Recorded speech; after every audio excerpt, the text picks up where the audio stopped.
नमस्कार दोस्तों, स्वागत है आप सभी का हमारे इस चैनल ज्ञान इन हिंदी पर।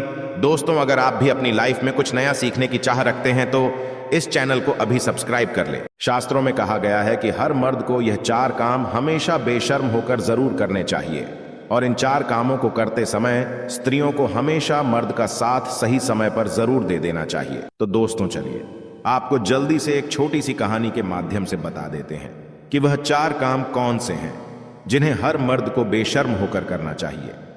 दोस्तों, वीडियो बहुत ही महत्वपूर्ण ज्ञानवर्धक है, इसे अंत तक जरूर देखें क्योंकि आधा अधूरा ज्ञान किसी काम का नहीं होता है। एक नगर में एक राजा रहते थे। उनको नए नए कपड़े पहनने का विचित्र शौक था। इसके लिए वह अपने खजाने का सबसे बड़ा भाग खर्च किया करता था।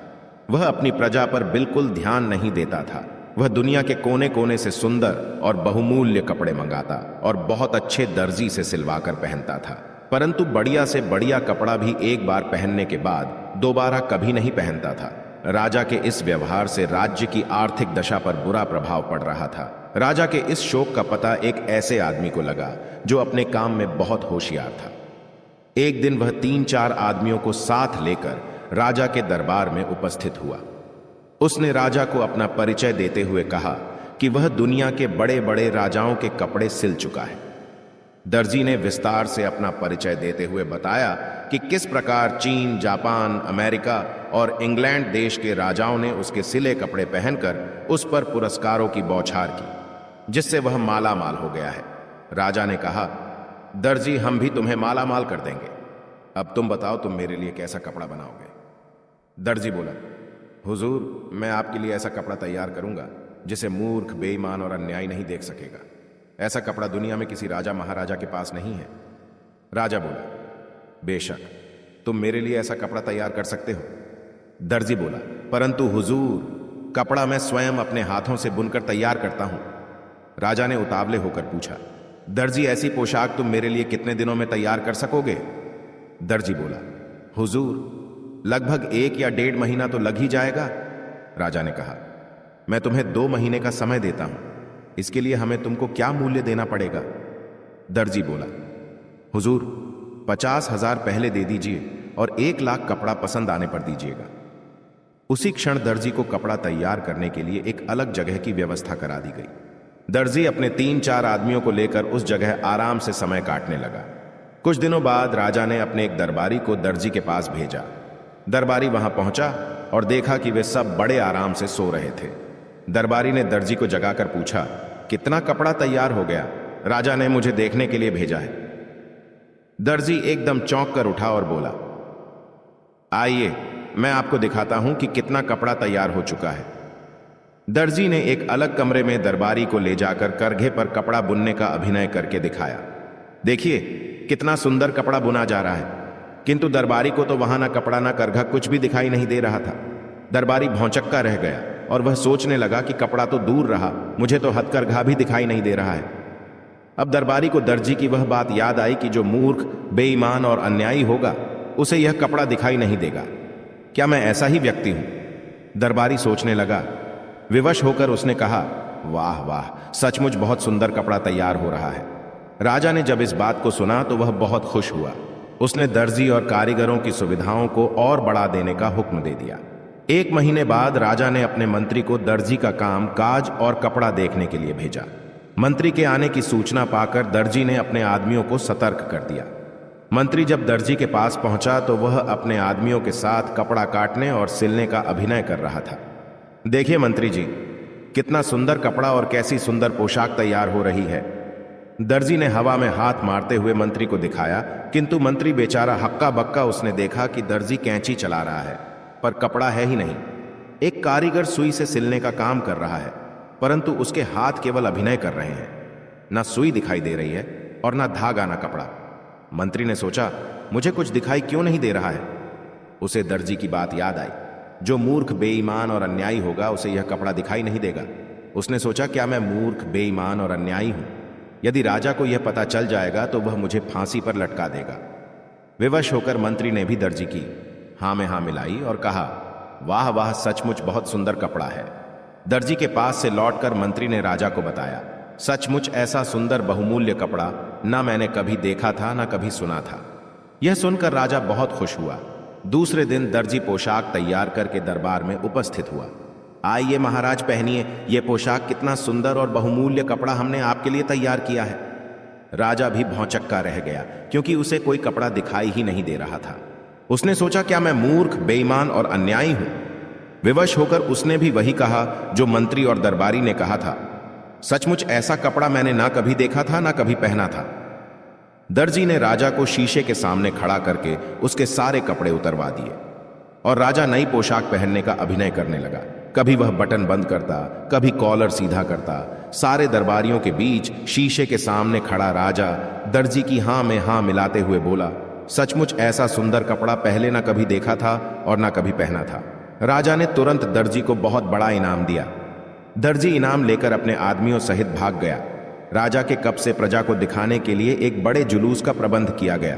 पूरी प्रजा राजा के नए कपड़े देखने के लिए बड़ी उत्सुक थी। हजारों की संख्या में खड़ी जनता तालियां पीट पीट कर वाह वाह कर रही थी, क्योंकि सारी जनता को मालूम था कि जो मूर्ख, बेईमान और अन्यायी होगा उसे यह कपड़ा बिल्कुल नहीं दिखाई देगा। उधर बैठे एक बच्चे ने राजा को रथ पर नंगा खड़ा देखा और जोर से चिल्लाकर कहा, राजा तो रथ पर नंगा खड़ा है। लोग बच्चे का मुंह ताकने लगे। फिर क्या सारी प्रजा एक स्वर में चिल्ला उठी, राजा रथ पर नंगा ही खड़ा है। अब राजा को भी अपनी मूर्खता का एहसास हुआ।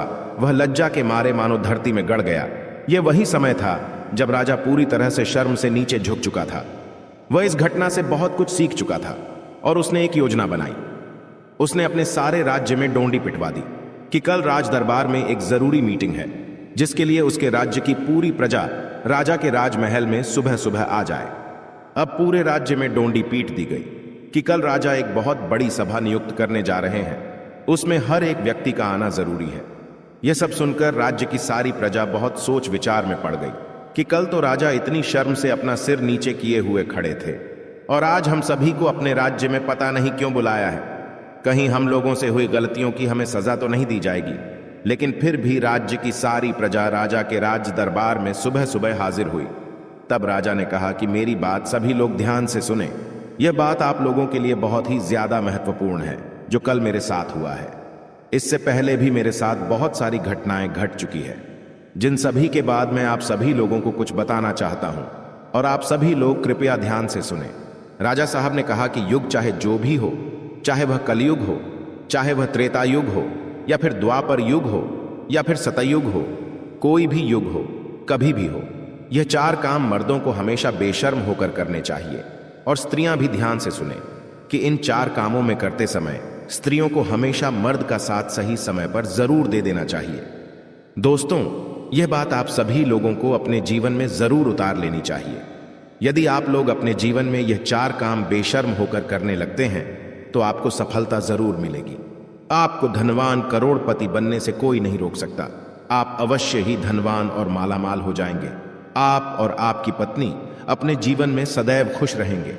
चलिए बताते हैं कि राजा साहब ने अपनी प्रजा से क्या कहा और कौन से चार काम बेशर्म होकर करने के लिए कहते हैं। चलिए जानते हैं। सबसे पहला काम जो कि सबको बेशर्म होकर जरूर करना चाहिए, वह कहते हैं कि मर्दों को अपनी पत्नी के साथ संबंध बनाने में शर्म नहीं करनी चाहिए, क्योंकि यदि आप ऐसा नहीं करते हैं तो आपकी पत्नी आपसे कभी खुश नहीं रहेगी। क्योंकि जब आप पत्नी को संतुष्ट नहीं कर पाएंगे तो फिर आपका शादीशुदा वैवाहिक जीवन खतरे में पड़ सकता है और आपकी पत्नी किसी गैर मर्द से गलत काम करने के लिए मजबूर हो जाएगी और वह ऐसा कर भी सकती है।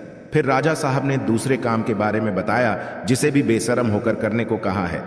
राजा साहब ने कहा कि यदि जो लोग खाना खाने के दौरान शर्म महसूस करते हैं या फिर चाहते हुए भी खाना नहीं मांग पाते हैं, वे अक्सर भूखे ही रह जाते हैं। ऐसे में राजा साहब का कहना था कि जब भी व्यक्ति भोजन करने बैठे तो पेट भरकर भोजन करना चाहिए। आधे पेट भोजन कभी भी नहीं करना चाहिए। विशेषकर जब किसी के यहाँ अतिथि बनकर जाए तो भोजन करते समय शर्म ना करें, नहीं तो आप स्वयं ही भूखे रह जाएंगे और अपने स्वास्थ्य के साथ खिलवाड़ करेंगे। फिर राजा साहब अपनी प्रजा से बताते हुए कहते हैं कि जीवन में धन, दौलत और पैसों का बड़ा ही महत्व है, क्योंकि पैसों की कमी के अभाव से जीवन और परिवार को चलाना असंभव है। ऐसे में पैसों के लेन देन में कभी भी शर्म या फिर झिझक नहीं करनी चाहिए। बेझिझक होकर जरूरत में किसी से पैसे मांगना चाहिए। वहीं अगर किसी को जरूरत के समय उधार दिया हो तो उसे मांगने में बिल्कुल भी शर्म नहीं करनी चाहिए, अन्यथा आपको धन की हानि उठानी पड़ेगी। चौथी बात को बताते हुए राजा साहब कहते हैं कि कोई भी इंसान यदि सही तरीके से और सही वक्त पर या कुछ काम कर ले तो वह रंग से भी राजा बन सकता है। इस बात पर ध्यान दीजिएगा कि आजकल के युवा अपने शिक्षकों या मार्गदर्शकों से ज्ञान तो ले लेते हैं, लेकिन अपने मन की जिज्ञासाओं को, यानी कि जो उनके मन में सवाल उठ रहे होते हैं, उनको गुरु, शिक्षक या फिर मार्गदर्शक से पूछने में शर्म या झिझक महसूस करते हैं, जिनके चलते वह कई जगह विफल हो जाते हैं। दोस्तों, चाणक्य नीति में भी लिखा है कि किसी भी स्थान पर जब विद्या ग्रहण करने जाए तो अपने अध्यापक या गुरु से अपने मन में उत्पन्न हो रहे सभी प्रश्नों का उत्तर बेझिझक बिना शर्म के प्राप्त करना चाहिए, क्योंकि वहां पर हर कोई सिखाने के उद्देश्य से जाता है। और यदि आप वहां पर जाकर भी अपने गुरु से कोई भी सवाल पूछने में ही शर्म करेंगे और अपने प्रश्नों का हल शर्म की वजह से नहीं प्राप्त कर पाएंगे, तो आप अपने जीवन में कभी सफल नहीं हो सकते हैं। तो इसलिए अपने मन में उत्पन्न हो रहे सभी सवालों का जवाब बेझिझक होकर किसी भी गुरु, शिक्षक या फिर मार्गदर्शक से पूछ लेना चाहिए, क्योंकि वहां हम सीखने के उद्देश्य से जाते हैं। तो दोस्तों, आपको समझ आ गया होगा कि मर्दों को वह कौन से 4 काम है जो कि बेशर्म होकर करने चाहिए। यदि आप लोग भी मेरी वीडियो से संतुष्ट हैं तो वीडियो को लाइक करके जल्दी से कमेंट में जय माता लक्ष्मी अवश्य लिख दीजिएगा, जिससे माता लक्ष्मी की कृपा आप पर सदैव बनी रहे। जय माता लक्ष्मी। हर हर महादेव। वीडियो अंत तक देखने के लिए आप सभी का धन्यवाद।